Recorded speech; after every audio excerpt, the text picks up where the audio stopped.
Bad movies aren't made on purpose, and they don't happen accidentally either.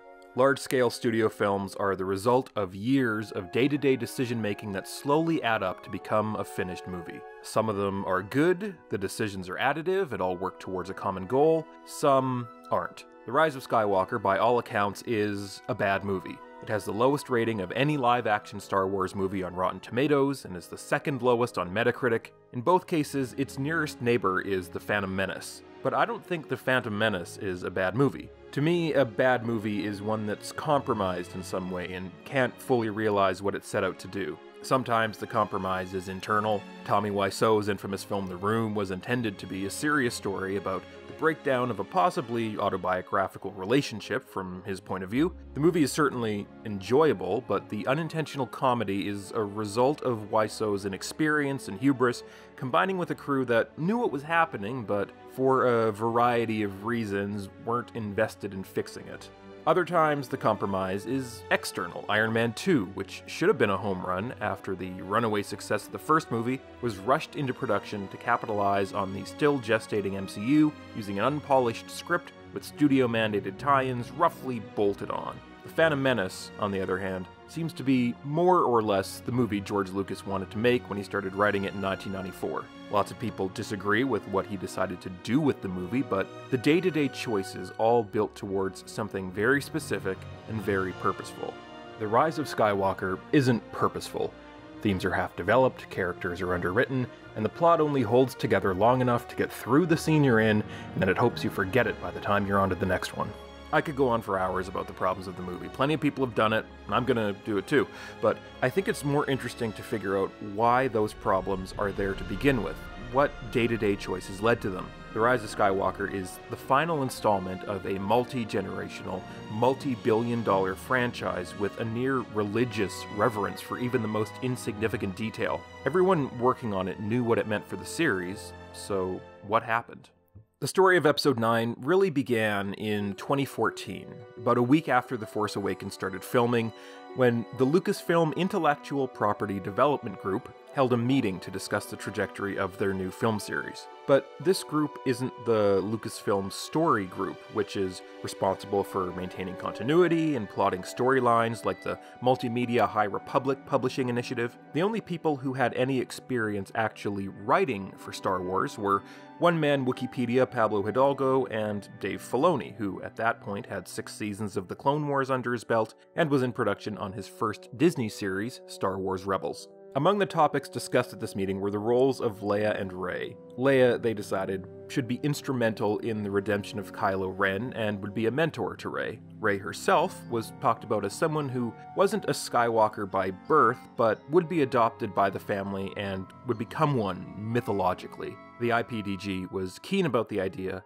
of heroes being able to come from anywhere. I've heard complaints that the sequel trilogy suffered from a lack of planning ahead, that having no outline for the series beyond these vague ideas is partially responsible for the uneven level of quality across the trilogy, but I have to disagree. If anyone was going to be responsible for doing that planning, it would be the IPDG, which is made up of executives who, for the most part, aren't writers, which is exactly the type of design-by-committee approach that makes bland, interchangeable movies. And speaking of Marvel, the MCU didn't have an outline either. Just saying that a purple guy wants the Chaos Emeralds is not actually a story outline, and the series is full of retcons and unresolved foreshadowing because they let each movie be its own thing with, at most, a checklist of which MacGuffins they need to use and a consistent tone and visual style. But even within Star Wars, planning ahead doesn't always work. Lucas dropped hints about future movies into The Empire Strikes Back, and then he had to cram them all into Return of the Jedi when he decided not to move forward with his own sequel trilogy. And it's not like having a set endpoint for everything saved the public perception of the prequels. Things like Anakin being an innocent little kid, or deep dives into the problems with the Galactic Senate are important to set up for the later movies, but they're pretty disappointing when you don't actually have the later movies to watch yet. So, all things considered, I don't really think it's a bad thing that when Colin Trevorrow was announced as the director and co-writer of Episode 9 in 2015, that he didn't have a strict list of plot points he needed to hit. The bad things happened later. His version of the film, entitled Duel of the Fates, had a first draft script written by the end of 2016, shortly before Carrie Fisher's death. In August of 2017, Jack Thorne was brought in to help with rewrites on the script, but by September of that year, Trevorrow left the film entirely due to creative differences. Since the term is so vague and used so often when reporting on troubled movie productions, some people have theorized that Trevorrow was actually fired due to the poor reception of his movie The Book of Henry. Now, this is a completely unfounded conspiracy theory, but I think Palpatine may have had something to do with it. In an interview after the release of The Rise of Skywalker, its eventual co-writer Chris Terrio said that the idea to bring Palpatine back was discussed before he ever came on board the movie. Considering J.J. Abrams first called Terrio about joining him the week that he was announced as the director, it's likely that it predates Abrams as well. According to Terrio, Lucasfilm president Kathleen Kennedy wanted to make sure that they were telling one story across all 9 episodes.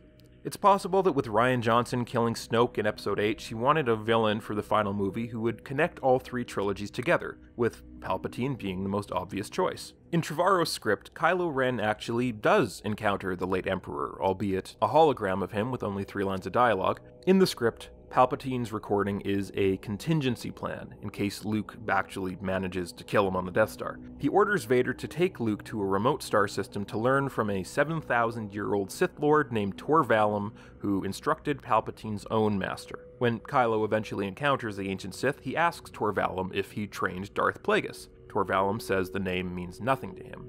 Now, this is an interesting thing to include. In the Legends continuity, Darth Plagueis was firmly established as Palpatine's master, so it stands to reason that Tor Valum would have trained him. The story that Palpatine tells about him in Episode 3 was treated as fact, and was the springboard that Abrams and Terrio eventually used to bring Palpatine back from the dead.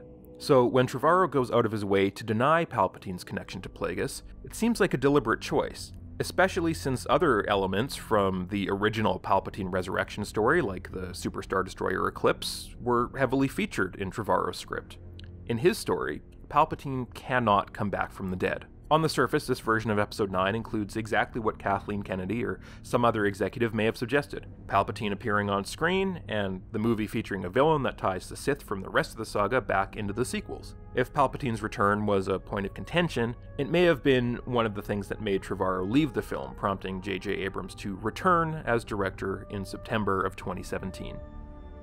But just because Trevorrow may have disagreed with the decision to bring Palpatine back, that doesn't mean his version of the movie has nothing in common with what eventually ended up on screen. Trevorrow and Connolly did get a story credit on The Rise of Skywalker, and if we take a quick look at what their script contained, we can see what elements Abrams may have used as a jumping-off point. Duel of the Fates opens with the Resistance heroes infiltrating a First Order labor camp to destroy a new fleet of Star Destroyers being constructed at the Kuat shipyards. After some bumbling, the heroes are forced to retreat, and they steal one of the new Star Destroyers to escape. Then the movie reveals that the First Order has occupied Coruscant, and after decapitating a Resistance conspirator in a public execution, Hux meets with a group of First Order warlords to discuss their evil plans. Kylo Ren is conspicuously absent from the meeting though, and has journeyed to Mustafar, where he finds a Sith holocron hidden within Darth Vader's castle that tells him the location of an ancient world that's home to a Sith Lord who possesses the power to cheat death. Once the Resistance heroes return home to their rainforest base, they realize that their stolen Star Destroyer could help them retake Coruscant from the First Order, though they won't be able to do it alone. Luckily, Rey discovers the movie's MacGuffin inside one of her Jedi books. In this case, it's an ancient beacon hidden in the Jedi Temple that the heroes decide to reactivate and use to send a message to all the people of the galaxy, asking for help in one final battle against the First Order. Before the heroes can head off on the mission though, Rey uses some downtime to do some blind training exercises, but is struck by a sudden connection with Kylo as he's fitted for his new mask. Their connection triggers a montage of quickly flashing images that will become relevant later, and it causes Rey to abandon her mission to Coruscant, instead deciding to search for a mysterious world glimpsed in her shared vision with Kylo. As the two groups of heroes prepare to leave, a First Order Star Destroyer appears above their base and uses a newly installed super laser to destroy the planet. Rey and Poe escape in the Falcon, while Finn and Rose travel to Coruscant. Leia and the rest of the Resistance manage to escape in the stolen First Order vessel. Once the Resistance base is destroyed, Kylo Ren arrives at the Sith planet and pledges himself to the ancient Lord Tor Valum. But after learning the Sith's ability to stave off death by absorbing the life force of others, he kills his new master and discovers the way to Mortis, the mysterious planet from the vision he shared with Rey. Meanwhile, Rey and Poe travel to Bonadon, a planet from Poe's backstory, where he believes a Force-sensitive fortune teller can help Rey find her own way to Mortis. The fortune teller operates in the midst of a bustling market, and is eventually revealed to be a small, childlike alien. From her, Rey finds a path to Mortis, but the Knights of Ren appear, and the First Order gives chase, with Rey and Poe forced to steal a boat and race through the city's canals in order to escape. As Rey and Poe deal with the First Order, Finn and Rose manage to repair the beacon inside the Jedi Temple, sending a message from Leia across the galaxy to ask for help in their fight against the First Order. Eventually, the bad guys are able to track them down, though, and Rose and Finn are forced to make a quick escape, hiding out in the Coruscant slums until the heat dies down. With her message disrupted, Leia pays a visit to Lando Calrissian and asks him to enlist the help of the galaxy's smugglers and pirates. Before she can convince him, though, the First Order arrives and forces her to leave empty-handed. Meanwhile, Rey and Kylo each get to Mortis, with Kylo encountering a vision of his dead father, Han Solo. Rey sees a vision of her parents as well, specifically their death at the hands of Kylo Ren. Things are going a bit better for Finn and Rose, who are able to rally the citizens of Coruscant slums to help them in their fight against the First Order, and they're even able to recruit some stormtroopers to their cause after Finn reminds them of their humanity. Leia decides to support Finn's army with the stolen Star Destroyer, and when Rey confronts Kylo about the death of her parents, the final battles begin. Finn and the Revolutionaries do battle with the First Order's ground forces, Chewie pilots an Orange X-Wing in an attack on the First Order capital, and Kylo blinds Rey with his lightsaber. It seems like all is lost for her, but her friends across the galaxy can feel her losing the battle and urge her to fight on. Hearing their voices, she gathers her strength and is killed by Kylo Ren. He absorbs her life force to heal himself, but Leia feels the disturbance in the Force that is Rey's death and reaches out to her son, urging him to return to the light. Realizing what he's done, Kylo gives his life force back to Rey, but drains himself in the process and dies. In the spirit world, Rey talks to the ghosts of Jedi past and decides to return to the world of the living, rather than pass into the Force. Meanwhile, on Coruscant, the Resistance is able to defeat the First Order thanks to the last-minute assistance of Lando and a fleet of pirate ships. The victory isn't without losses, though. R2-D2 is killed, and his memory is extracted to ferry valuable data across the battlefield. Once the fight is won, there's a medal ceremony, with Chewie specifically called out as getting one. R2's memory is put into a new body as well, making his death kind of a cheap fake-out, and Rey eventually returns from Mortis, reuniting with BB-8 at a serene homestead. This is more or less the outline that J.J. Abrams would have inherited when he was brought on board the movie, but it obviously wasn't the movie that Lucasfilm wanted, and probably wasn't what Abrams imagined Episode 9 looking like either, so although changes had to be made, the timeline was going to be pretty tight. Originally scheduled to release on May 24, 2019, the movie was pushed back to December to give Abrams more time to work on it. Despite the extension, this only gave him about 2 years to complete the movie, 9 months shy of the time he had to finish The Force Awakens, and a full 14 months less than Rian Johnson had to work on The Last Jedi. Obviously, this put Abrams on a bit of a time crunch. The movie started filming in August of 2018, sets began construction in May, soundstage scouting started as early as January. He had to pitch the movie to Disney CEO Bob Iger in December of 2017. After being announced as the director of the film on September 12th, Abrams only had 3 months to come up with a story that would be, for all intents and purposes, the end of a universe. In his words, he had to tell a story that was timeless in a very short period of time. So he brought in help. The same week he was announced as director, Abrams called Chris Terrio, who had experience with late-stage rewrites after being brought in to replace David S. Goyer on Batman v Superman. You can argue with the results, but he won an Oscar for Argo. Under the right circumstances, Terrio knows how to put a script together. These were not the right circumstances. In October, less than a month after Abrams and Terrio began to connect on the script, the film's art department held their first meetings. For a Star Wars film, this isn't unusual. Much of the prequels' stories were driven by the art department, with George Lucas providing vague suggestions of characters or locations for concept artists to design, and then adjusting the script based on the results. For example, if other designs had struck his fancy, General Grievous might have been a monstrous furnace, or Count Dooku might have been Goth Kit Fisto. In the case of Episode 9, Abrams started by briefing the art department on some concepts he wanted to include in the movie. The First Order, creating a new fleet of starships to replace their superweapon, Kylo Ren as the supreme leader of the First Order, Poe Dameron's checkered past, and some imagery of Sith temples. Other images from the film, such as the horseback charge or Kylo holding a severed head, were on the table at this point as well, though often without a clear connection to the story. In the book, The Art of the Rise of Skywalker, where a lot of this pre-release information comes from, Chris Terrio mentions creating wish lists of images he wants to see in the movies he writes. He says, sometimes those get you into trouble because you find yourself bending story points to try to get to those moments. But other times, it's the purest version of the story you've ever had because you're just like a kid thinking, what do I want to see in the last Star Wars of the Skywalker saga? What things feel right? Well, The Rise of Skywalker certainly is full of images linked together by story points that were bent to get to those moments.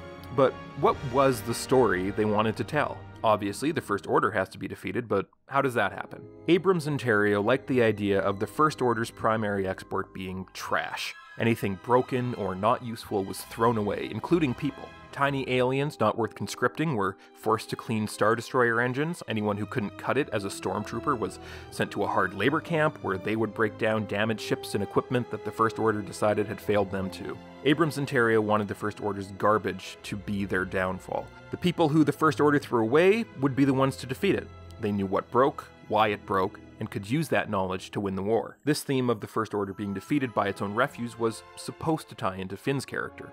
In The Last Jedi, Finn went from a self-interested deserter to someone who learned why the Star War was worth fighting and, in a deleted scene at least, was able to convince other stormtroopers to turn against Captain Phasma after revealing her nature as a self-interested deserter. In Episode 9, Abrams and Terrio wanted to explore exactly where Finn belongs now, have him discover that he's not an aberration, that there are others in the First Order with a conscience who said no, who could become his family. But Finn already had a family, particularly in his platonic best friend, Poe Dameron.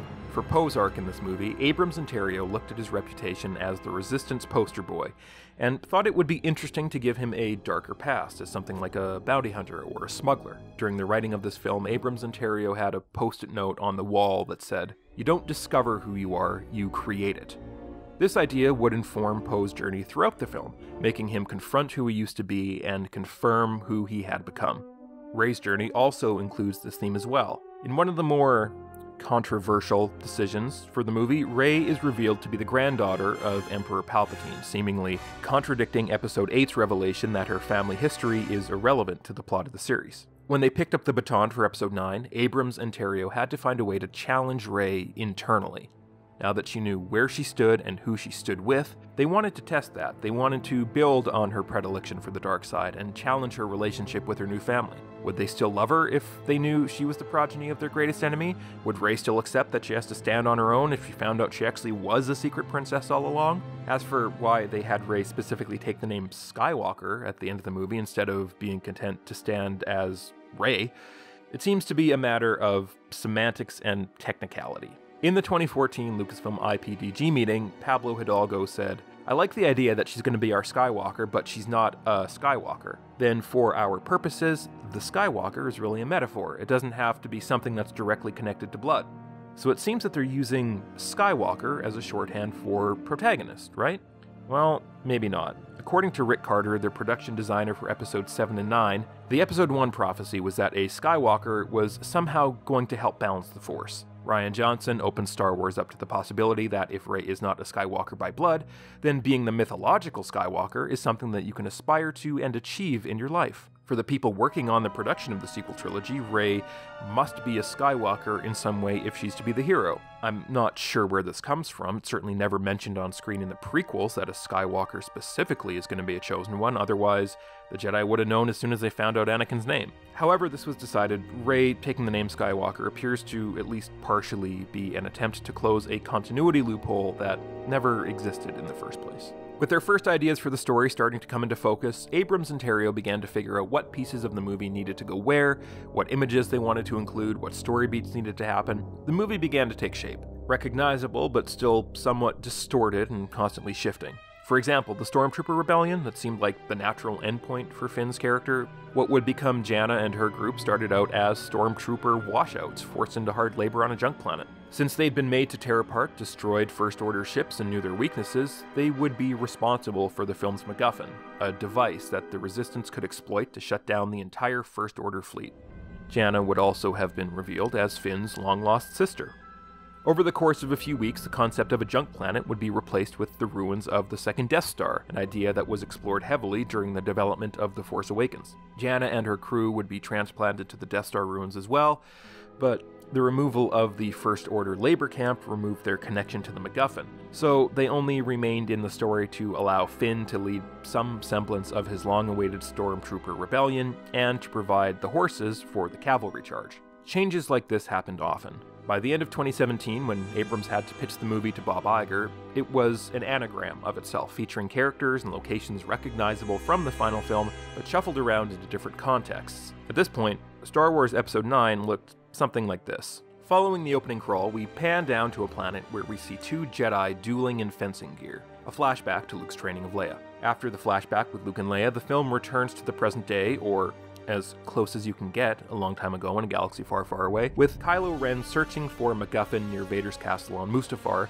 and retrieving it from a character called the Oracle. Although this giant puppet would eventually be cut from the film, it was brought back in the novelization as well as Marvel's Darth Vader comic series. Leaving Kylo, the film then joins Finn, Poe, and BB-8 on a mission for the Resistance. This mission takes place on what would become Kijimi, in a soup kitchen where the boys would meet with a haunted alien who tells them about a massive fleet that he's seen with his own eyes, being constructed by the First Order in deep space. Luckily, the fleet has a weakness, though with Jannah and company relocated to the Death Star ruins, the MacGuffin to defeat it has to come from somewhere else. At this point in the story, Babu Frick is a member of an alien species that, due to its small size, is uniquely suited to cleaning the cramped, convoluted innards of Star Destroyer engines. Over the course of several generations, Babu's apparently very short-lived people have constructed a sabotage brick that can shut down the entire First Order fleet, though it's still a few crucial components away from being functional. If the MacGuffin seems vague, that's because it is. Over the course of the movie's development, the device went through many iterations, sometimes being a cobbled-together collection of tech, or something resembling a Jedi holocron, or even data embedded within a living alien insect.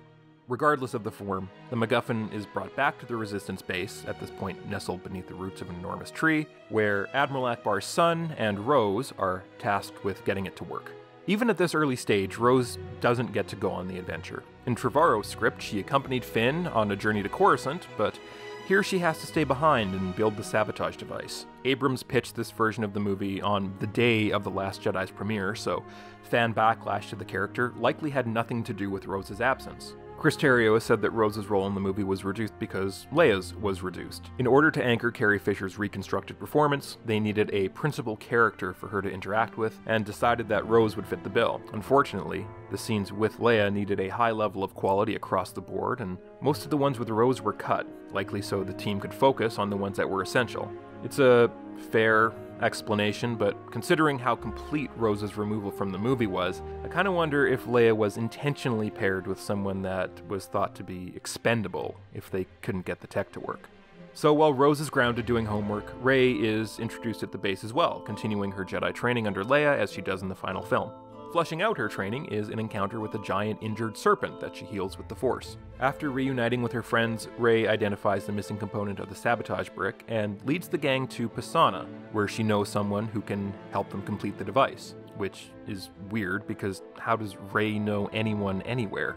Rather than a desert, this early version of the planet is a boggy swamp, though it still hosts the Festival of the Ancestors seen in the final film. After a bounty hunter recognizes Poe, a speeder chase begins, though this time across the water rather than sand. After the chase, the heroes evade their pursuers for long enough to reach the home of a blind shipbuilder who Rey believes has the parts necessary to complete the sabotage brick. Although the shipbuilder is skilled, she's either unable to help due to her blindness or doesn't have the parts they need and seemingly points them towards the ruins of the second Death Star. After all, what better place to look for rare Imperial technology?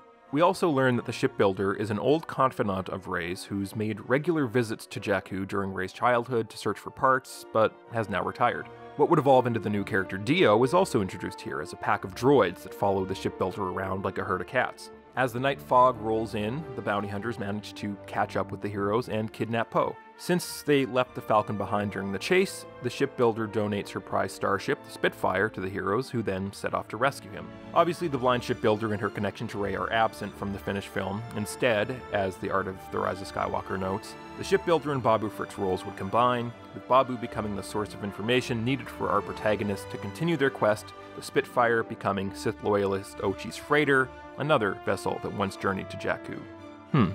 Okay. So, if Ochi's ship is tied directly to Rey's abandonment on Jakku, and that ship originally belonged to a blind shipbuilder that regularly visited the planet, who Rey is able to find in the middle of a swamp on a planet she's never been to, then who is she? She could just be a random character created to help move the story along. After all, she seemingly wasn't important enough to keep in the movie, but Star Wars isn't known for its insignificant hermits, and its blind characters usually have greater sight than people suspect. My guess, and I mean guess, this is another unfounded conspiracy theory, is that she was Rey's grandmother. Maybe she was the recipient of Big Sheev's nasty nut, but maybe she was something else. J.J. Abrams has said that his favorite scene in the prequels is the sperm ballet in Episode 3, specifically in relation to its setup of a possible return from death for Palpatine. What this scene also includes is an important line about using the Force to spontaneously generate life. This scene can be read as a clue that Palpatine had something to do with Anakin's birth, and in fact an earlier draft of Episode 3 included him specifically saying that this was the case.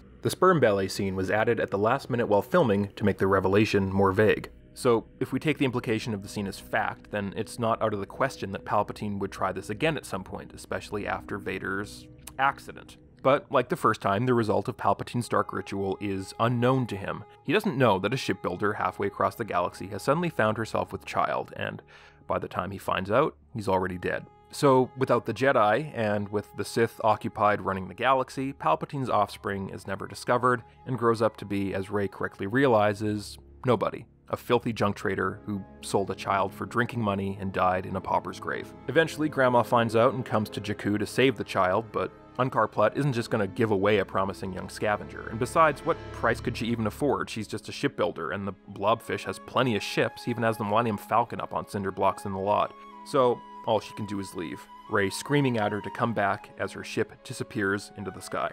And she does come back when she can, just to check in every few years. She can't tell Rey the truth, but they become close enough for Rey to remember her years later, and to seek her out at her workshop in the middle of a swamp, somehow feeling that there's something familiar about this place. And as the fog rolls in at night, Rey's friend disappears. She needs a ship to go after him, and she gets one. Rey remembers the ship, remembers it leaving her behind on Jakku, remembers being abandoned by her family, remembers her family. Rey realizes who the shipbuilder is, but there's no time for a family reunion. They need to move quickly to rescue Poe, who's been kidnapped by bounty hunters. Why has Poe been kidnapped by bounty hunters? Since Abrams and Terrio wanted to explore Sterling Poe learning his skills in a slightly dodgy way, they decided he'd been raised by a gang of bounty hunters, but left them to join the resistance. After spotting him during the festival and tracking him down, they bring him to an abandoned spice quarry where the gang boss is waiting to throw him into the gears of the mining machinery as punishment for desertion.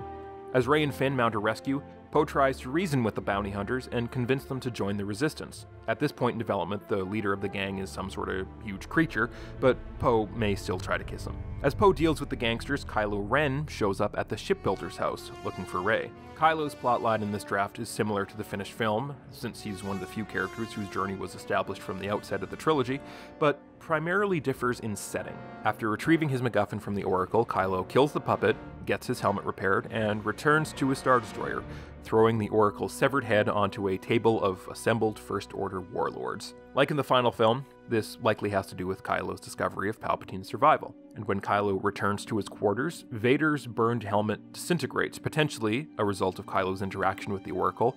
The mask's particulate remains cascade through the halls of Kylo's Star Destroyer to his shuttle and lead him to a faraway world. How a pile of ash is able to lead Kylo across the galaxy isn't explained in any of the information about the sequence that's been publicly released, but presumably Abrams and Terrio realized this didn't work, as it didn't survive to the final film. Rather than the hidden Sith world of Exegol, though, Kylo finds himself taken to Coruscant. The Rise of Skywalker's version of the planet is a crypt, seemingly abandoned in the decades since we last saw it in Return of the Jedi. When he lands, Kylo discovers the ruins of the Jedi Temple, now guarded by a pack of giant wolves. Kylo ventures to the deepest levels of the temple, and it's there that he meets the reborn Emperor Palpatine. From here, we can assume that Kylo was offered the same deal from Palpatine as in the finished movie. Bring Rey to him and he'll become the new Emperor.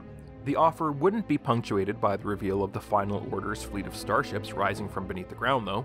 Early concept art had the Star Destroyer factory in deep space, fed by ore mined from asteroids or stolen from planets by enormous, world-devouring machines that, like Palpatine's resurrection, have their roots in the Dark Empire comic series. Kylo might visit this factory at some point during the movie, but eventually he tracks Rey to Pasaana and kills the shipbuilder in her home while Rey and Finn attempt their rescue mission. Kylo then reaches out to Rey through the Force and she realizes what he's done. Like in the actual movie, they duel across two different locations, in this case Kylo in the shipbuilder's garage and Rey in the maze-like spice quarry. Since most of the information about this early version of the movie comes from the Rise of Skywalker art book, which avoids revealing important story information, specific details about the later parts of the movie are sparse. Whatever the outcome of the fight, the hero's rescue of Poe is botched, and they get trapped on an outbound starship with BB-8 separated from the rest of the group. The little droid is then able to escape with the help of a dying robot that he befriends and presumably rescues the rest of the group. Eventually, they make it back to the Falcon, maybe after finding it reclaimed by Lando, who the art book describes as leading a space convoy. Either way, they go to the Endor moon where the second Death Star's remains lay, and as in the final film, encounter Jannah and the other escaped former stormtroopers, who, at this point in development, are collectively referred to as Horse Nomads. Rey then ventures to the submerged Death Star ruins, encounters both Kylo and the Knights of Ren, and likely learns who her grandfather is, as the art department had trouble creating a focal point for the environment until they learned that Kylo and Rey had a very important conversation there. Finn, meanwhile, presumably goes to the ruins to collect the final piece needed for the sabotage device, rather than just going because Rey needs someone to scream her name.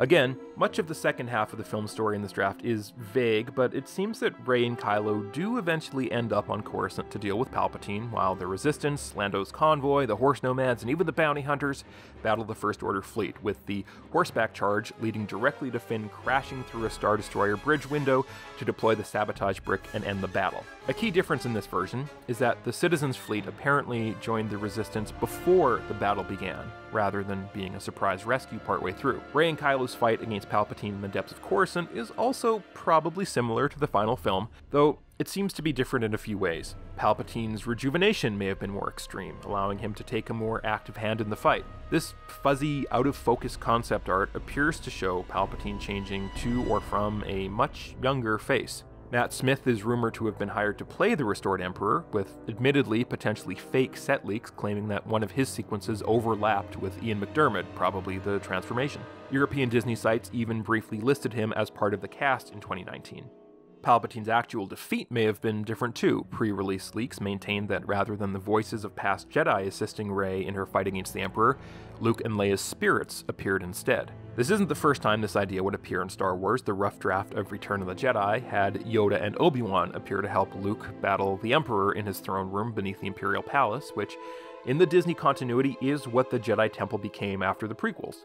The same draft also features Han making a daring hyperspace jump to slip past a planetary shield, so we know that J.J. Abrams was aware of some of the ideas it contained. Chris Terrio was also mentioned scouring the internet for early drafts of Star Wars movies to get a sense of how the movies evolved and why certain things were deemed important or eventually cut. But however it happens, after Palpatine is defeated, Kylo still dies, Rey still goes to Tatooine, though there was an idea to have her reveal her new lightsaber by using it to scare away some Gorfa, rather than just turning it on for the audience's sake. And as hinted in the 2014 Lucasfilm IPDG meeting, she probably still takes the name Rey Skywalker. As 2018 began, the story continued to evolve from here, though the amount of time Abrams and Terrio had to make large-scale changes was quickly diminishing. By mid-January, studio space for the Star Destroyer horseback charge was already being scouted. Location scouting started in earnest in April. Set construction began in May, and filming was set to commence in August. The who, what, and where of the film needed to be locked down, while Abrams and Terrio figured out the why that bound them together. They ended up finishing the first draft of their shooting script in July, a month before they started filming. Some changes appear to have been made very late. Behind-the-scenes videos shows concept art for Exegol being reviewed in June, suggesting that the change from Coruscant hadn't happened very long before that. Similarly, the MacGuffins of the movie were still up in the air in the summer of 2018. A July 11th prop review includes things like ancient Sith scrolls, tablets, lightsabers, and other artifacts as candidates for the job, By July 25th, Abrams had settled on a dagger and the pyramidal wayfinder, and it was time to shoot the movie. Once the film actually got on its feet, it was rushed. According to editor Marianne Brandon, The Rise of Skywalker had 3 months less time to edit than The Force Awakens did, and they were forced to start cutting the movie while it was still shooting. And this could just be a creative choice, but The Rise of Skywalker has a lot of long takes. Normally this wouldn't be a red flag, and a lot of movies go to great lengths to get some really cool long takes, but the ones in this one are kind of rote. The movie leans heavily on a specific type of shot, a multi-point camera move that pauses on distinct shot compositions that would otherwise be connected via traditional edits and would require multiple camera setups. This type of shot is rarely used during major action or character beats, which require more specifically motivated camera moves. Instead, it's used as a kind of filler shot during expository or transitional scenes where the movie needs to communicate plot information but doesn't want to dwell on it. Again, it could just be a creative choice to give the movie a consistent look, but it gives the film a kind of assembly line feel where you're seeing the same images over and over again with slightly different props and characters. So if JJ was having to deal with the usual director things like working with actors and the cinematographer, plus having to make time between takes to talk to the editors who were working on another part of the movie, plus having to review props and sets for late-stage changes that were coming up in the schedule, putting a few shots on autopilot and minimizing your setups is understandable. And the shots don't look bad, they just look the same. But eventually he was able to finish the movie, and that's where the real work begins. Armed with our new knowledge about what it took to get there, let's look at the choices the movie ended up making and see if we can figure out why. The first thing the movie tells us is that somehow Palpatine returned, and he's got an Xbox. The widely mocked decision to reveal the resurrection of a major character in a Fortnite event a week before the release of the movie is certainly a questionable one. But knowing what we do about the movie, let's figure out why they did this. We know that Kylo's journey to Palpatine originally occurred a bit later in the movie, after he returned to his Star Destroyer, and after the opening Resistance mission with Finn and Poe, where the major threat of the movie, the Final Order's fleet, was revealed. But the story changed. The secret meeting on Kijimi was moved much later in the film, and the Resistance mission that kicked off the movie was replaced by the Spiceberg sequence, which doesn't have time to spend establishing the gravity of the movie's main threat. So instead, the movie opens with Kylo on Mustafar, and it's not much of a stretch to follow that up immediately with his trip to Exegol. Once there, Palpatine and the fleet can be revealed, setting up the stakes for the movie. But although Palpatine kind of comes out of nowhere, his existence isn't treated as a surprise reveal. When Kylo gets to Exegol, the scenes are presented with a purpose that the movie seems to expect the audience to already be aware of. Palpatine starts talking to him right away. This isn't a reveal of his survival. There's a reveal of what he looks like, but the fact that he's back at all isn't a twist. The only twist in the scene is that apparently there's a jar of pickled Snokes hanging out. It's possible that the Oracle was originally going to reveal Palpatine's return, but when that character was cut, there was nothing to set up his reappearance in the movie. In fact, the Oracle was cut because Abrams felt that there was too much exposition happening. I don't think the opening crawl was specifically written to tie into Fortnite, though. It was probably just a marketing decision, similar to what Disney did with Thanos in Infinity War or playing Fortnite in Endgame. And Revenge of the Sith did something similar with Palpatine's capture and the Clone Wars cartoon, but because that was canon and part of the Star Wars universe, it was given a pass. Probably would have been better to do this in Battlefront rather than Fortnite. But if you don't already know that Palpatine's coming back, which everyone probably already did because of the trailers, the crawl is actually worded pretty vaguely. There's a broadcast in the voice of the dead Emperor. Kylo is searching for a phantom and is determined to destroy any threat to his power. Before he's actually revealed, it seems like the crawl is suggesting that Palpatine could be an imposter, which would have been interesting considering the movie has a running theme of chosen identities. But it turns out to be the real Sheev Shady, and we reveal the movie's big threat, a fleet of Star Destroyers rising up from the ground like zombies, and we hop on over to Claude and his subordinate officers in progress with an important mission that takes place on a set they already built in an environment that can be added later. Of course, they get attacked, and the movie introduces lightspeed skipping to escape. This is the point where a lot of people realize exactly what sort of movie this is going to be. The sequence's similarity to Star Tours is an almost literal example of certain types of movies resembling theme park rides. It also seems to conflict with other films in the same series, particularly their stated rules about calculating hyperspace jumps and tracking other ships through hyperspace. But when you remember Terrio's wish list of images, the scene kinda makes sense. What would be cool to see in Star Wars but doesn't have a place in the story? Plus, the movie needs to begin setting up Poe's history as a criminal, so they have him make an incredibly dangerous maneuver that only a desperate criminal would ever try to do. After that, the movie joins Rey training in the woods. Incidentally, the opening bit where Rey is trying to commune with the Jedi of the past was added in reshoots. If Luke and Leia originally did show up as spirits to help her in the final battle, then changing that would necessitate establishing the existence of the Jedi voices, and this is the only other scene in the movie that mentions them. Aside from the reshoots, this sequence seems to be one that was intended to be much earlier in the movie, before the Resistance mission or Kylo's discovery of the Wayfinder. We know that the movie originally opened with the flashback to Luke and Leia training, and pre-release leaks have suggested that at one point, Rey's training was supposed to immediately follow. That would make sense. The two characters in the flashback are both wearing face-covering masks, leading the audience to believe that it's Rey and someone else, right up until one of them flips up their mask to reveal young Luke, which means the other person must be young Leia, and then the movie would skip forward, with Leia taking on Luke's place as the master, and Rey as the trainee. Putting this scene before the Mustafar sequence also explains an odd character beat for Kylo. During Rey's training, he uses Vader's helmet as a totem to interrupt her and show the audience a previously on Star Wars montage, something that only makes sense if Kylo hasn't yet met Palpatine and found out that Vader's spirit was never actually talking to him. Unfortunately, this isn't something they could easily cut, because it serves to establish a bunch of plot points that become important later on. Kylo has Vader's helmet and keeps it in his room. Kylo and Rey have a connection. Kylo wants to turn Rey to the dark side. Rey is susceptible to the dark side. Han Solo's dead. Rey was abandoned by her parents. Kylo's real name is Ben. After Rey's training, we have the first real scene with Leia. The argument could be made that she shouldn't have been in the movie at all, that she could have been away on an important mission, or even passed away off screen. But Leia being the fulcrum of Kylo's redemption has been one of the few things that Lucasfilm did plan from the beginning of the trilogy. They could have recast her, but that would have implied that Carrie Fisher wasn't a necessary part of the character. Ultimately, as we know, they decided to use alternate takes and deleted scenes from The Force Awakens to build Leia's role.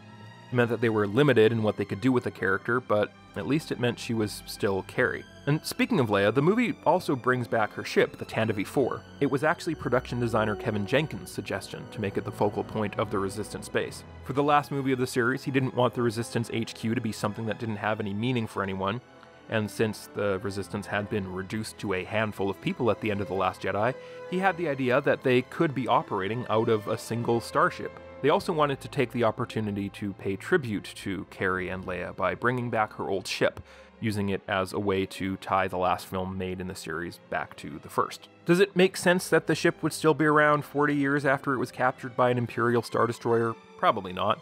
But Jenkins seems to be aware, mentioning in The Art of the Rise of Skywalker, "There's a story there in that childlike part of my mind that goes, I wonder where they found it, but I don't really want anyone to ever tell me." Once the Falcon gets back to the base, we discover that Rey and Poe don't really like each other, which is an interesting addition, but it kind of fizzles out by the end of the movie with no resolution. According to editor Marianne Brandon, the scene was reshot 5 months after principal photography wrap to give it more humorous dialogue. I'm not sure if this also added the tension between Poe and Rey, but later scenes in the movie have a very clear Poe is jealous that his best friend Finn's best friend is Rey vibe, so it's probably just something that got lost in the insane amount of ground the movie needed to cover in 2 hours. Once we're past that, the Resistance finds out somehow Palpatine returned. One of the hobbits guesses at how he was able to come back, but the specifics are largely brushed aside. Ian McDiarmid has said that the script initially had more detail about how exactly Palpatine survived, but the movie was pared down to just the essentials of what you need to know for the story. And he's right, how Palpatine returned doesn't affect the story. Would the Final Order fleet be any different if we knew his explosion in the Death Star was actually a boom tube to Exegol? Would Kylo's redemption be impacted at all by the audience knowing that a bunch of mummies cloned Sheev's body and put a ghost inside it? Probably not. So the explanation was removed, and we move on to the first MacGuffin of the movie, The Sith Wayfinder, we now know, is a replacement for the Sabotage Brick, just something to drive the story from plot point to plot point. Once we're introduced to the Wayfinder, we see Kylo getting his helmet put back together. This could be something led by marketing, or Lucasfilm, or Disney, or anyone who wanted to make sure that this iconic Star Wars character wouldn't need Adam Driver's likeness rights to keep using. But it does make sense for where the character is. Kylo not having his helmet in The Last Jedi is a visual representation of his vulnerability, and is one of the things that allows Rey to start to get through to him. Plus, he didn't destroy it because it was a symbol of his character growth. He destroyed it because Snoke said it looked stupid and he felt embarrassed. Well, Snoke's dead, Kylo's in charge, and it's not a phase, Dad. Fuck you, I won't do what you tell me! Fuck you, I won't do what you tell me!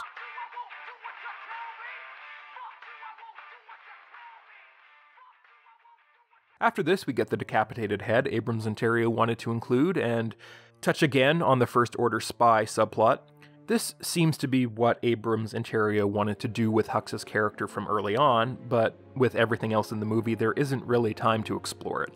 The scene focuses on Hux and a new character, Allegiant General Pryde, played by Richard E. Grant. Grant's character was conceived around the same time as Hux's plotline, so it seems that they wanted to imply Pryde was the traitor and then have the surprise reveal that it's actually Hux. In order to justify the suspicion, though, they actually do have to reveal Pryde has hidden loyalties later on, but we'll get to that. The Hux traitor plotline obviously isn't fleshed out very much, but because we're untangling the movie, we know that it's actually a load-bearing story beat. When the haunted alien who saw the fleet with his own eyes was removed from the movie and replaced with someone whose head would look good when decapitated, the Resistance needed a credible source to learn about the fleet from. A spy within the First Order makes the most sense. Once they're setting up a spy, they need to reveal who it is at some point during the movie, and Hux is the only First Order character who's still around to have any meaning to the audience. They could have brought back Phasma, but I guess this is the one time they decided pit death in Star Wars is permanent. Next, we catch up with heroes on Pasaana, where a little alien kid asks Rey for her full legal name, presumably as some sort of credit card scam. Obviously, this is to set up Rey being asked the same question at the end of the movie and confront her again with the question of who exactly she is, but it's also where Rey gets the beaded necklace that Kylo takes from her to discover her location, and becomes a setup for another item swap later in the movie. Speaking of the necklace, it's odd that Kylo is able to hand it off, get the culture traced to a specific planet, dispatch soldiers, and have the soldiers arrive and discover the heroes in less than 30 seconds, right? Well, that also seems to be there because of story changes. When Poe's backstory planet became Kijimi instead of Pasaana, the bounty hunter who spotted him at the festival also disappeared. Since production was gearing up and they still wanted to have a chase sequence here, they amended it to a chase with the First Order rather than the bounty hunters, but now they needed a way for the First Order to find them. They could have just stumbled across the First Order during the festival, but that would require establishing that the First Order is already there, which, as we see later in the movie on Kijimi, means it probably wouldn't have just been a friendly visit. Before the chase can happen, though, they're rescued by Lando, who's been living in a giant cassette tape in the desert for some reason. Plot-wise, this is because with the removal of the sabotage brick, meaning the removal of the shipbuilder, they needed another way for the heroes to discover the next step of their journey, and likely still wanted it to come from a friendly face. So Lando was moved from being the leader of a space convoy to the desert of Pasaana, but there still needed to be a story reason for him to be there. Lando mentions that he and Luke went to Pasaana to find Ochi of Bestoon, a Sith assassin. What he doesn't mention is what he's still doing there. At this point in the film, there's been a mention or two of the First Order kidnapping children around the galaxy to bolster their army. As initially filmed, Lando's daughter was one of these kidnapped kids, taken while he and Luke were on Pasaana and raised as a stormtrooper. And as initially filmed, this daughter would turn out to be Jannah, who was reassigned from Finn's sister to Lando's daughter. This means that Lando was on the planet for the same reason that Rey stayed on Jakku. He was hoping that his family would somehow return to him. But this whole subplot was cut from the movie. If I had to guess, it would be for tone. This scene is supposed to be a good thing for the heroes. They've just discovered a clue that will lead them closer to their goal, and although the First Order's on their trail, the chase that follows is supposed to be an exciting first act action sequence before all the really serious stuff happens. And finding out that a classic character is spending his retirement trawling the desert for a kidnapped daughter would really bring the mood down. The chase itself isn't really worth mentioning aside from a few dumb jokes that either ignore the context of the world they're in. Oh, they fly now! They fly now? They fly now! Or act as callbacks to make Leia seem like she's really in the movie. Never underestimate a droid! Never underestimate a droid. It's an action sequence for the sake of having an action sequence, or to sell toys. Toys which don't even have the catapult gimmick that the speeders in the movie do. Once the chase is over, they find themselves in a patch of loose beans and begin sinking underground. Finn has something to tell Rey, but he's cut off before he can. Finn doesn't really get his due in this movie. Over the course of the film's rewrites, his apparent through line of leading a long-lost sibling and a crew of discarded former stormtroopers on a charge that ends with him crashing through the First Order's front window and personally flipping the switch that ends them, is replaced with sinking in a pit of beans, unable to finish the sentence. He does get to be Force sensitive, but I feel like that was a consolation prize he got in response to having his plotline neutered by story evolution. Chris Terrio has said that Finn's Force sensitivity is there to reinforce to the audience that, although the story is primarily about a couple of important families, they're not the only ones that matter. Regardless, they fall into a series of caverns beneath the beans, which turns out to be where the giant snake from the early drafts is living, and it provides an opportunity to show Rey's compassion and set up the Force healing ability she exhibits later on. They also, conveniently, discover the remains of Ochi and his Sith hood ornament, confirming that his ship is the one they're looking for. After removing the shipbuilder from the movie, Abrams and Terrio still wanted to have a character with a connection to Rey's parents, so they created Ochi, who killed them. Ochi's late addition to the movie is evident, as his design originated as a rejected concept for Boolio.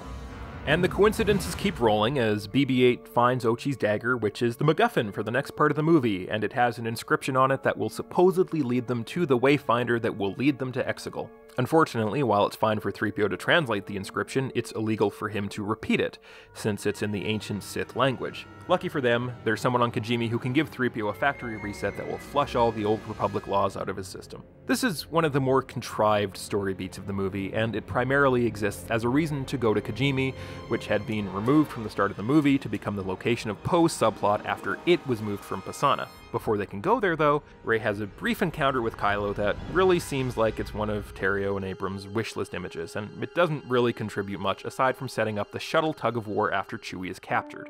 Rey's use of Force lightning also seems like one of the wishlist images, and was likely added to strengthen her relationship to Palpatine and give her a physical reminder of her inner darkness, which is also strengthened when she kills Chewie. Okay, not really. This is the first death fake out in the movie, and we find out later that he's alive and well, although captured by the First Order, along with the dagger that they need to move the plot forward. But it's important for Rey to have as much reason to believe she's destined for darkness as possible, so that the choice she's presented with at the end of the movie is viable for her. On the other hand, they don't want to kill the family dog in the last episode of the series. It's the same reason Han or Lando or the Falcon weren't destroyed in Return of the Jedi. While writer Lawrence Kasdan and director Richard Marquand wanted there to be consequences in the final battle, Lucas didn't want the victory celebration to be marred by the loss of beloved characters. I think the same is true here. The Rise of Skywalker isn't just an ending, it's a farewell. The audience is already going to be reminded by the actual death of Carrie Fisher, so why pile on more? So they only keep Chewie dead long enough for Rey to believe it, and they only stay sad long enough to move the plot forward. So despite the fake-out and lack of danger for the character, Chewie's death keeps things moving.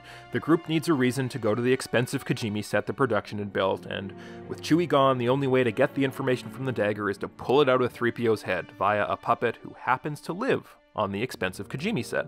While the characters are on the way, the audience is introduced to Dio, a new droid character, and while Dio's relevance to the plot is questionable, he does help to reinforce the themes of the movie, specifically the idea of things that people throw away proving to have value, and kindness overcoming a dark past.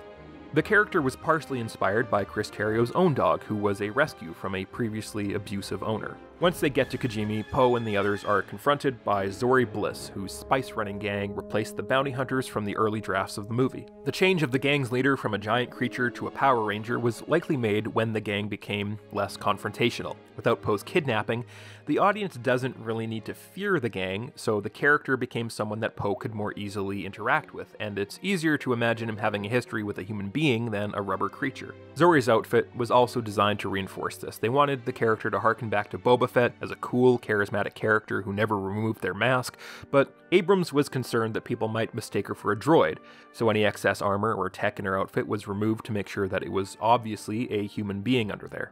After a quick John Williams cameo, the group meets Babu Frick and we get the second death fake-out in the movie.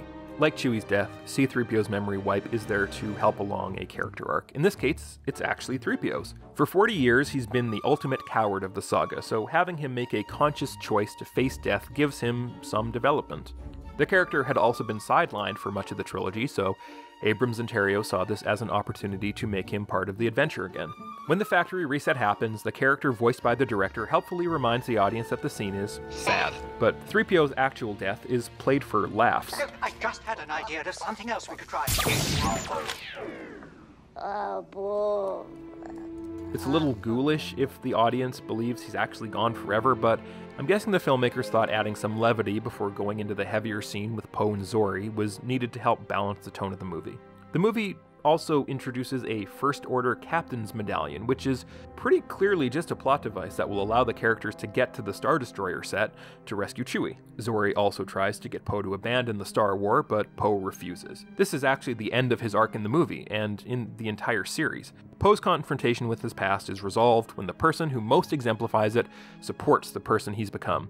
This is less than halfway into the movie, so while it's clear that the filmmakers wanted to explore this, it was one of the earliest ideas Abrams had for the movie, there just isn't time to do it adequately with everything else the movie needs to tackle. So quickly we move on to Red-Eye 3PO, which seems like a wishlist image, who then delivers a riddle to the heroes that gives them the next part of their journey.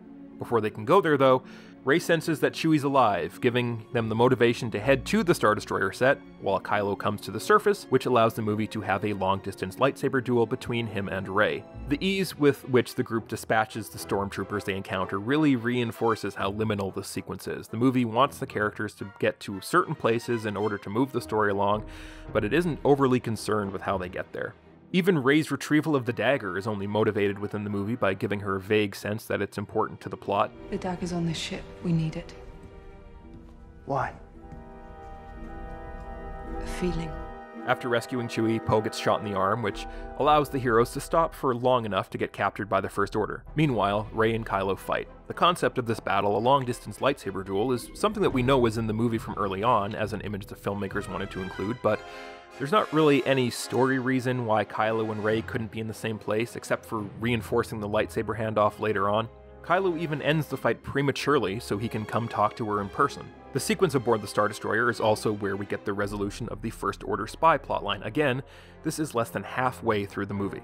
It's really underdeveloped, but we know that it's load-bearing due to the removal of any first-hand account of the Sith fleet. Kylo then catches up with Rey in the hangar set, and they reenact the big scene from The Empire Strikes Back, but instead of deciding to die rather than succumb to evil, Rey is absolved of the responsibility of choice by a last-minute rescue from her friends. There's still about an hour left in the movie, so it's not time for her to make any big decisions just yet. But it's the perfect time to crash the Falcon.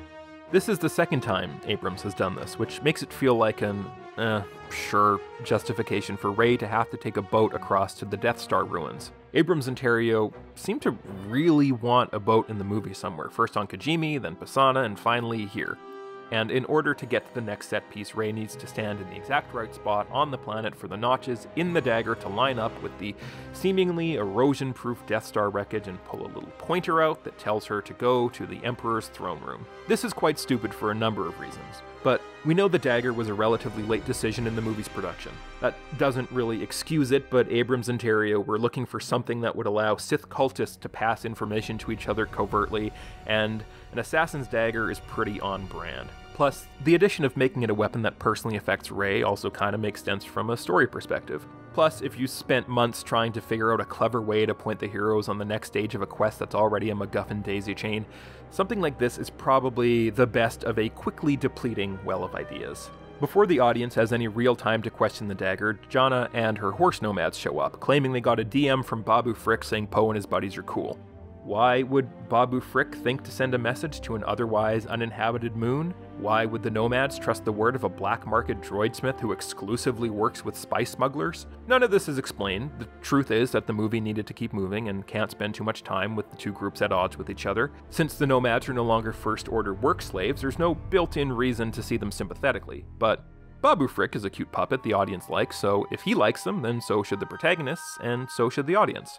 We do get a scene where Jana's backstory as a former stormtrooper is explained, but even though she's no longer Finn's sister, it feels way too close to what happened to him, down to having a Force awakening that made her decide that shooting unarmed civilians was bad. She does seem to have heard of him, though. It's kind of odd that they didn't make him the inspiration for her company's mutiny, like some sort of stormtrooper folk hero that could lead others to abandon evil without even being there in person, but Abrams and Terrio decided that he should discover people who were like him independent of his own actions to help him realize that he wasn't just a one-off. Anyway, Rey gets to the Death Star, finds a hidden room, and fights herself. This is, of course, a callback to Luke confronting Vader in the cave, and is a more literal version of Rey confronting her own darkness than the lightning in the desert. This seems like another one of those cool images Abrams and Terrio wanted to include. Lots of concept art was done of Dark Rey, but it wasn't anchored to any particular sequence. Rey does collect the next MacGuffin though, which kind of implies that Ochi had to come here and put the thing back every time he came back from Exegol, but it's immediately destroyed by Kylo, so who cares? He wants her to go to Exegol with him, but she doesn't want to carpool, so she tries to kill him instead. And then Leia dies. And no, this isn't a fake-out like Chewie and 3PO. Nothing really motivates it. Maz attempts to justify that Leia is doing something that will require all the strength she has left, but there's nothing to explain why it's happening now. It's really only there because this is the point in the film where Kylo gets redeemed. This doesn't happen exactly halfway through the movie's runtime, but this is the midpoint, the part in a movie where something major happens to turn the story in a new direction or raise the stakes. The filmmakers decided that the midpoint of this movie would be Kylo's redemption, caused by Leia's death. I think they were trying to do something similar to Luke's death being caused by projecting his image across the galaxy. Kylo does look like he sees her. Maybe there were also shades of his Force connection with Rey, something that's been established as normally needing a lot of power to do. It's not really clear though. I think the lack of specific motivation for Leia, combined with having to use a silhouetted body double and trying to address Carrie Fisher's actual death in a tasteful way, all combined to make this a narratively muddled event. What this does do is give Rey the chance to strike a killing blow, which, after she feels Leia's death, she regrets and decides to heal Kylo, showing her turning away from violence. Though the fact that she's embraced it in the first place is enough to make her run off to Ahch-To, in the same way that Luke's failure against his own darkness prompted him to go into exile. A funeral is held for Leia, though the fact that her body is still visible raises some lore questions. It does eventually disappear, but most of the other Jedi who become ghosts fade away at the moment of their death. For those that don't, like Anakin or Qui-Gon, their eventual return as a spirit is supposed to be a surprise to the audience, but that doesn't seem to be the issue here. Rather, her body sticking around after death seems to be specifically so people have the opportunity to say goodbye to her, though it does kind of imply she's still alive at her own funeral, and for a little while after that. This does lead to what is universally regarded as one of the best scenes in the movie, though. And it should be. Chris Terrio already had a first draft of this in Batman v Superman. Calling back the dialogue from The Force Awakens is also a nice choice that not only works to show how Kylo's changed, but adds some ambiguity to what exactly this situation is, subtly implying that this might not actually be happening in the movie and is more illustrative of what's happening within Kylo. And then we get the Pride reveal. Remember all those suspicious shots of him earlier in the movie to set him up as a red herring for the First Order spy? Turns out he actually did have conflicting loyalties, only he was apparently loyal to Palpatine from the beginning, presumably knowing he was alive even before Kylo. Unfortunately, the movie never really explains the relationship between the First Order and the Final Order, so this reveal falls flat, revealing that the bad guy was in league with the bad guy, and is just kind of there to explain the earlier shots of Pride and to set up the destruction of Kijimi. Which, this should have been Pasaana, right? They wanted to destroy a planet that the protagonists care about, which is another strange choice, but the only people we saw on Kijimi were Babu Frick, Zori, John Williams, and Dengar. Yeah, we saw the planet under First Order occupation, but in terms of an audience gut punch, destroying the Happy Festival planet where Lando and a bunch of little puppet children live seems like a better choice. However, since Poe's the only main character who actually reacts to this news, it makes sense to make it a planet that he specifically would have ties to. Why the First Order cares about him is a question that goes unresolved. This scene also includes Dominic Monaghan's character live translating a Sith language transmission, which would have been good to know he could do earlier. Anyway, Poe then looks to Leia for guidance, which really wouldn't play as well if it was just the empty slab she laid down on, and Lando reappears to give him some. The advice seems to have given Poe an idea in the next scene, but it's not followed up on. Instead, we discover that when Finn took the time to talk to Dio, he learned that the little droid knows the way to Exegol. This ties into the movie's theme of discarded things being useful and instrumental in taking down the First Order, but it's undercut later in the movie when Rey provides the same directions to the Resistance, and Dio's contribution is hastily rewritten between scenes.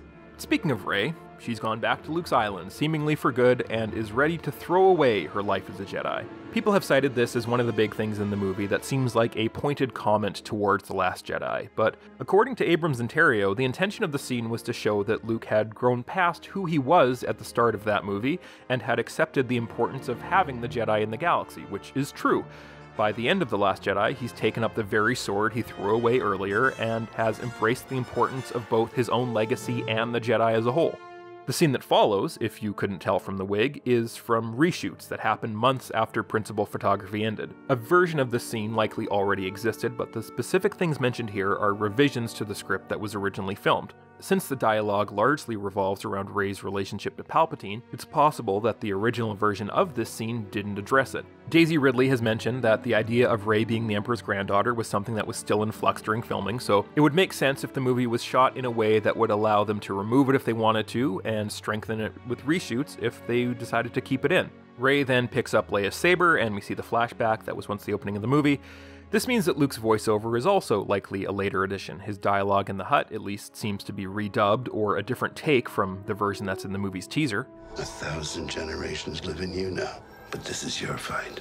1,000 generations live in you now, but this is your fight. Based on this, Leia's premonition about her son's death and the reason for her stopping her training was also added during post-production, either replacing some other reasoning for it or invented to fill a gap that they didn't have time to get to prior. Rey then collects Kylo's Wayfinder, and Luke Yoda's his X-Wing out of the water for her to use to get off the planet. 3PO then gets his memory restored by R2 because the final Star War isn't allowed to have anything bad happen to the characters we like, and Dio's contribution is changed mid-movie from information on how to get to Exegol to information about what's on Exegol so that Rey can lead the Resistance there. So far, her plot has been kind of separated from the overall Resistance storyline, so I'm guessing this was done to bring them together more and to make sure that her friends knew where she was rather than just going off into battle without her. As they plan the attack, the Resistance is introduced to the navigation beacon that allows the Exegol fleet to leave the planet. The nav beacon is a rework of the old sabotage brick from the early drafts and now only exists to provide justification for the horseback charge. Lando's dispatched to the core worlds to collect people to aid the Resistance in battle, and this might be what Poe learned from Lando's advice earlier, that they defeated the Empire by working together, but the problem with that suggestion is that it doesn't come from Poe, it comes from Finn. The dialogue in the sequence goes back and forth between the two and may have been split up to allow the co-generals to seem like equal leaders, but it probably would have been more clear where the idea came from if Poe was the one to suggest it. So Rey and the Resistance each get to Exegol, and the third act kicks off. Each character has their own objective. Rey's going to confront the Emperor, Poe's going to lead the Resistance fleet to take out the Star Destroyers, and Finn's going to take his landing craft to destroy the nav beacon on the ground to prevent the Star Destroyers from escaping. Why the beacon needs to be destroyed from the ground is never mentioned, and it doesn't matter anyway since the bad guys just turn it off and switch control to Pride Star Destroyer. This is one of those things that seems like it was the result of story beats shuffling around. They need an excuse for the horseback charge on a Star Destroyer, but they don't have the sabotage brick anymore, so they created the nav beacon. In order for Dio to contribute to the movie, the nav beacon needed to be something that was physically a part of Exegol and wouldn't change while he was away. Then to loop back around to the horses, they needed to contrive a reason to move the beacon onto a Star Destroyer. Meanwhile, Rey makes it to the Sith Stadium and discovers an entire civilization of something.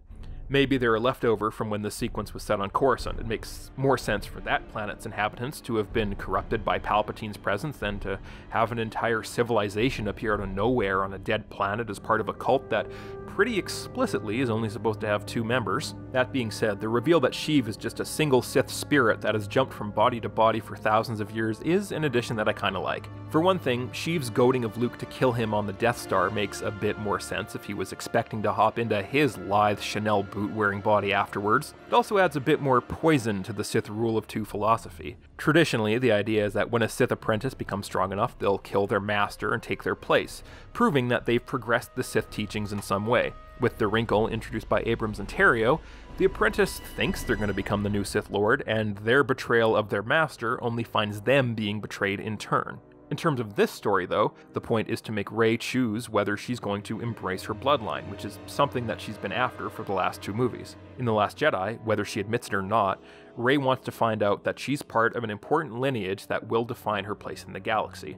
In The Rise of Skywalker, she does, and she has to choose whether to embrace that or to stand with what she learned from Kylo, that her story is only determined by her own actions. The choice is given extra weight because she can see her friends fighting a losing battle. In order to save her chosen family, she has to give them up. This choice, and this moment, as important as it is to Rey, seems to me like the core reason the story changed the way it did from Abrams and Terrio's early version.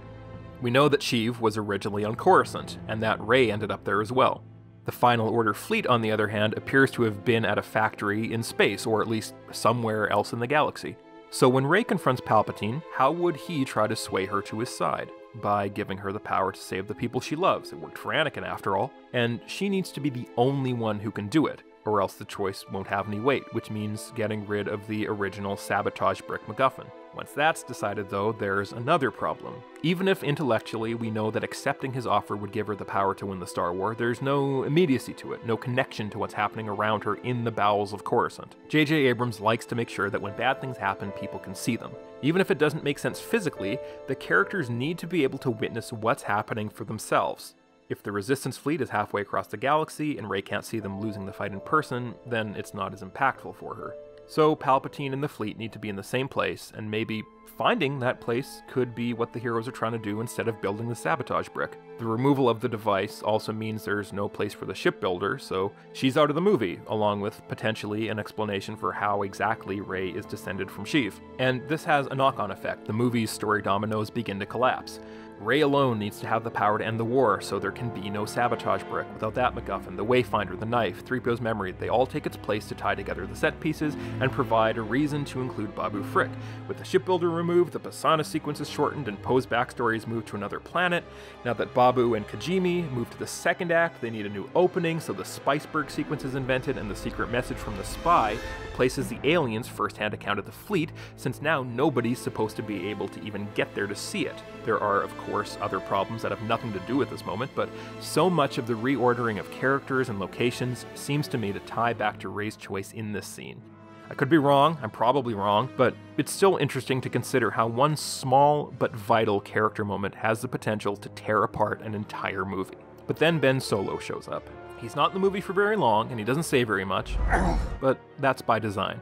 The filmmaker specifically wanted the audience to miss him, and to feel like he could have lived a much fuller life. And it seems like they succeeded. But then out of nowhere, we get the Force dyad. The only other time it's mentioned is by Kylo in what was probably ADR recorded later, and there's no existing lore for this in the expanded universe, it just kind of happens. Maybe it was in earlier drafts and was cut down until it was just in this scene, but there's not enough left for it to make any kind of sense. Narratively, they wanted the Force dyad to be a symbol of Rey and Kylo being soulmates that were pitted against each other by the same forces of destiny that brought them together in the first place.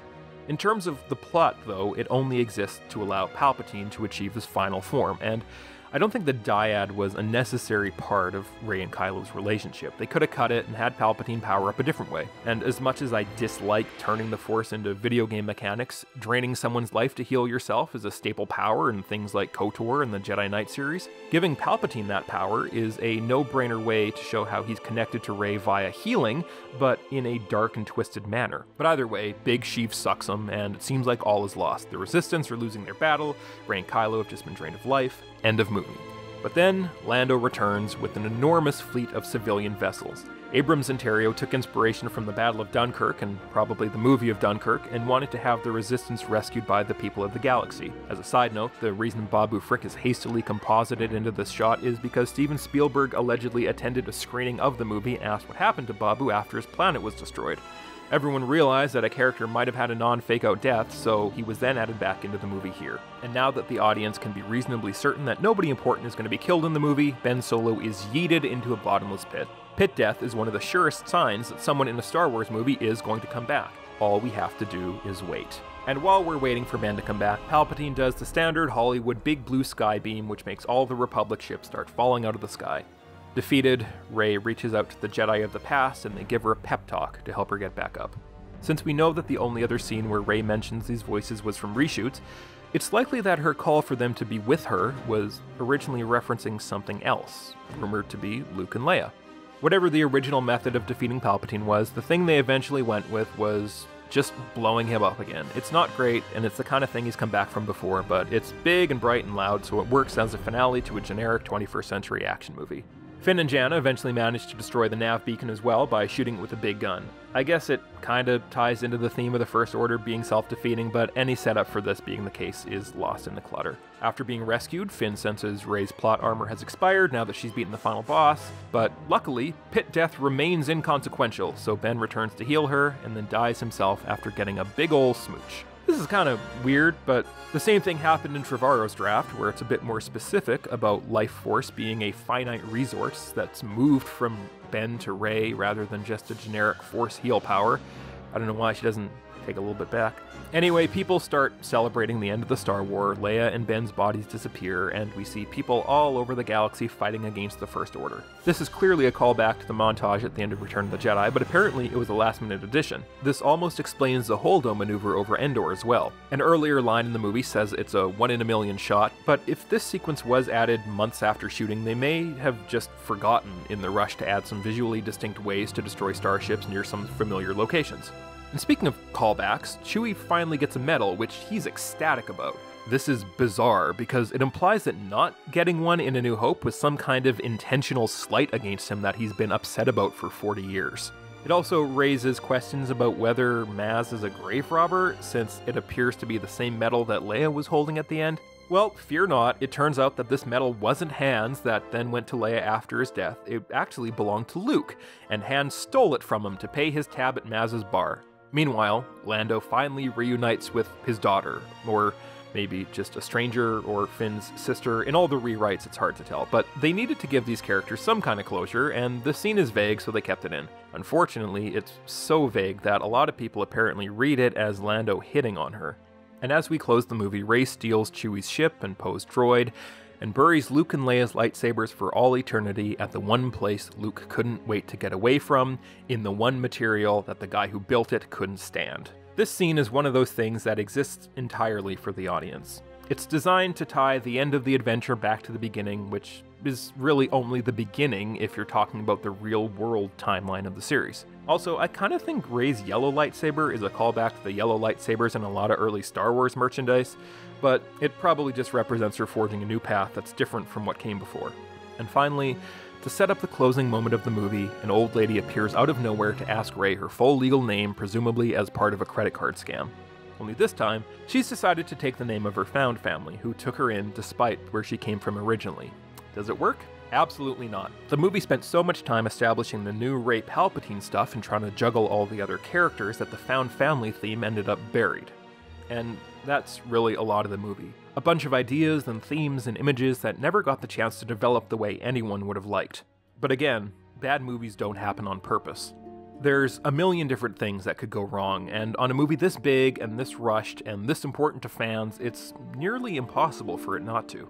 The Rise of Skywalker isn't just the result of an executive order to pander to the worst posters on Reddit, or a conspiracy to undo The Last Jedi, or even just good old-fashioned incompetence. It's just that sometimes things don't work out.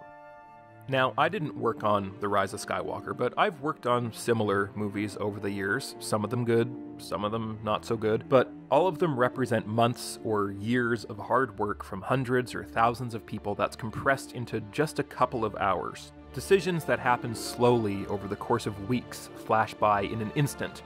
Shots and sequences that take months to assemble are gone in seconds. And I think people forget that movies take time and human effort to create. That even the most basic, studio-driven, market-researched motion picture product has something on the line for someone.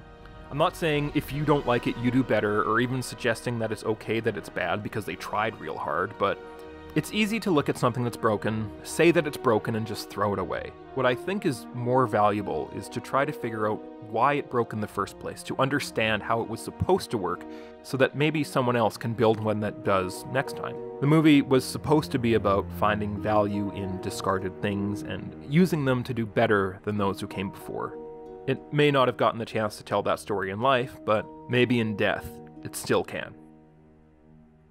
If you like this video and would like to support our channel, you can consider checking out the Empire Wreckers Actual Play podcast or our Patreon, which releases monthly bonus content.